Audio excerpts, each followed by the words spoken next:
They said it began as a joke. No one was laughing. When Cole Harrow rode into Clearwater Station, a bound Apache woman sat on the back of his wagon, chin lifted, eyes burning like flint. The men who had hauled her there claimed she was payment for a debt he didn't owe.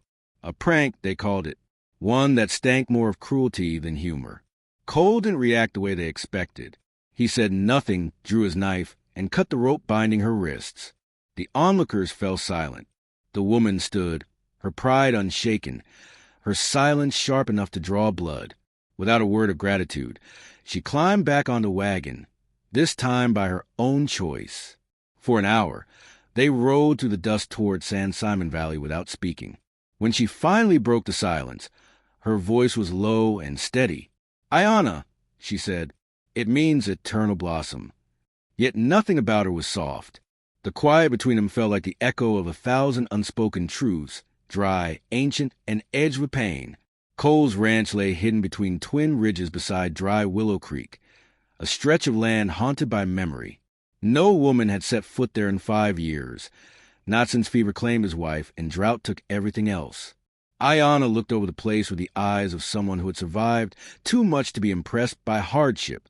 She told him plainly that she belonged to no one. If he wanted her gone, she would walk away and not look back. Cole, worn by grief and hollow from solitude, surprised himself by saying she could stay, at least until she decided otherwise. So began an uneasy peace. She took the old shed and turned it into a place to sleep, then a place to work, fixing torn straps, weaving, mending what the land had worn down. Cole, who hadn't spoken freely in months, found her silence strangely easy to live with. In time, that silence became its own kind of understanding.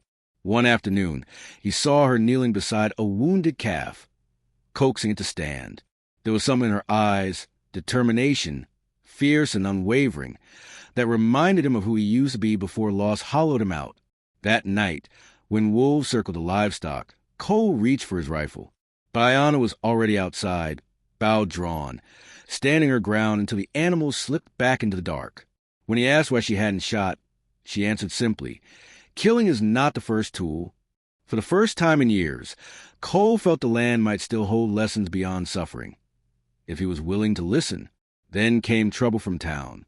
A drunken cowboy arrived, laughing that the joke was still alive, calling Ayanna Cole's Indian bride. Cole's hands curled into fists.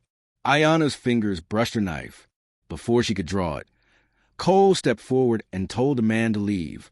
His voice didn't rise, but it carried the weight of finality. The drunk spat and said a man standing beside an Apache woman was already halfway to his own grave.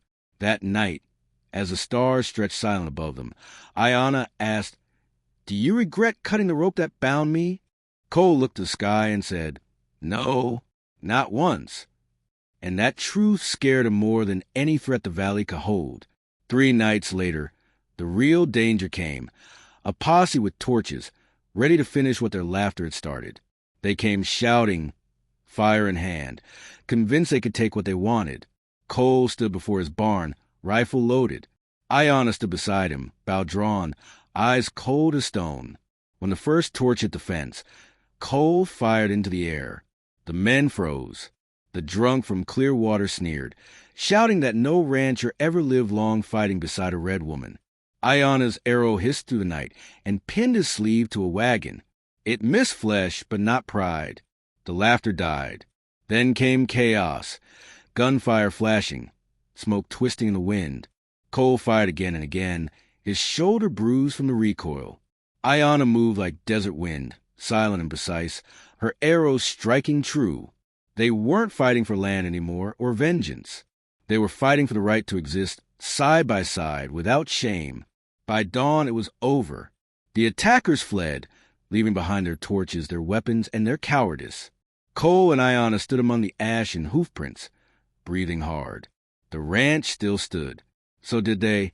In the days that followed, they repaired what was broken, fences, walls, and the quiet spaces inside themselves. Sometimes Ayanna hummed as she worked, a melody from somewhere far older than the valley. Cole found himself waiting to hear it again each time it stopped. She stayed, not because she owed him anything, but because she chose to. He gave her space and respect, things rarer than gold in that country, and somehow that was enough.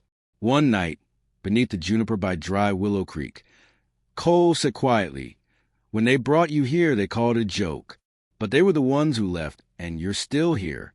Ayanna didn't smile, but her gaze softened. "No one stays unless the land agrees," she said. "And what did the land say?" he asked. She reached out, placed her hand over his, and answered. It said, "We're done running." No miracle followed. No rain, no sudden bloom. Only a small, quiet truth settling in the dust. They hadn't found perfect love, but they had found trust. And in a land that had broken so many before them, that was enough.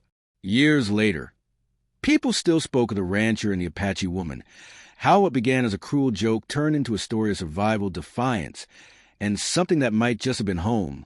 Because sometimes, even in the harshest places, the heart decides who it will stand beside when the fire comes in the night.